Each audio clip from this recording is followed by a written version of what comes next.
Hi friends, வணக்கம். இன்றைக்கி ஒரு துவையல் ரெசிபி தான் நம்ம பார்க்க போகிறோம். இது முக்கியமாக காய்ச்சல்லாம் இருந்தது அப்படின்னா நமக்கு வாய்க்கு எதுவுமே ருசியாக இருக்காது.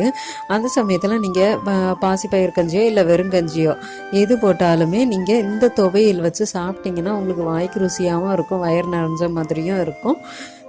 அதுக்கு ரொம்பவே நல்லாயிருக்கும். அது மட்டும் இல்லாமல் நீங்கள் ஆழ்வள்ளி கிழங்கு, அதாவது மரவள்ளி கிழங்கு, எழலைக்கிழங்கு, மரிச்சினி கிழங்குன்னு சொல்லுவோம்ல, இந்த கிழங்குக்கும் இது நல்லா இருக்கும்.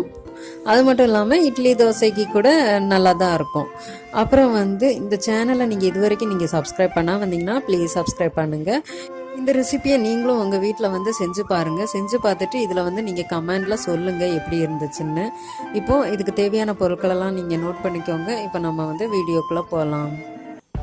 தேங்காய் திருவல் வேண்டாம், இந்த மாதிரி நீங்கள் கீற்று மாதிரி எடுத்துக்கோங்க. என் உள்ளங்கையில் இந்த அளவுக்கு வருது, இந்த மாதிரி நீங்களும் எடுத்துக்கோங்க.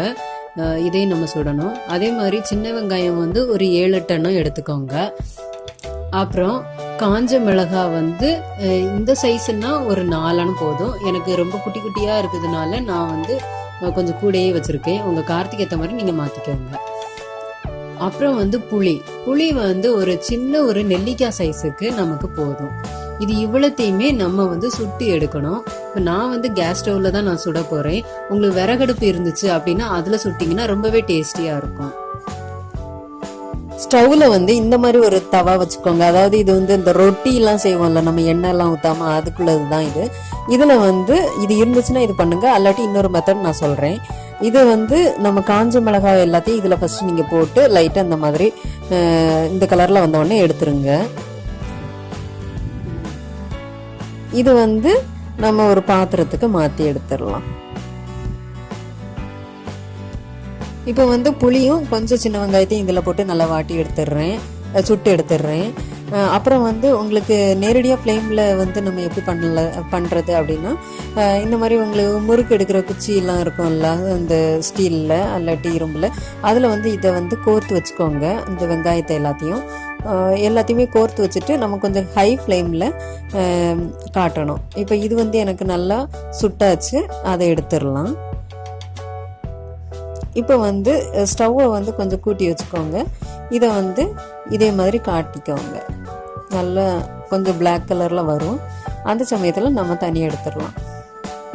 அதே மாதிரி தான் தேங்காய் கொஞ்சம் அந்த தீ பற்றாமல் பார்த்துக்கிடணும். நீங்கள் பார்த்துக்கோங்க. இதுலேயும் வச்சு நீங்கள் வாட்டி எடுத்துக்கலாம். தேங்காய் இந்த அளவுக்கு கலர் சேஞ்ச் ஆனதுக்கு பிறகு நீங்கள் எடுத்தால் போதும். அப்புறம் நேராக ஃப்ளேமில் நம்ம புளியும் காஞ்ச மிளகாய் நான் இதில் காட்டல, எப்படி செய்யணும் அப்படின்னா அதே மாதிரி நீங்கள் கோர்த்து இந்த ஃப்ளேமில் காட்டினா போதும். இப்போ இது எல்லாத்தையுமே ஆற விட்டுருங்க. ஆறினதுக்கு பிறகு இந்த தேங்காவை சின்ன சின்னதாக நறுக்கி எடுத்துக்கோங்க. இப்போ ஒரு மிக்சி ஜாரை எடுத்துக்கோங்க. இதில் எல்லாத்தையுமே நீங்கள் போட்டுட்டு கூடவே தேவையான அளவு உப்பு போட்டுக்கோங்க. இதில் தண்ணியே ஊற்றாமல் கொரன்னு அரைச்சிக்கோங்க. ஒரு சொட்டு கூட தண்ணி ஊற்றாமல் இந்த மாதிரி கரன்னு அரைச்சி எடுத்துடலாம். பாருங்க, இந்த துவையல் இந்த அளவுக்கு கரகரன்னு இருக்கும். சூப்பராக நம்ம துவையல் செஞ்சு முடிச்சாச்சு.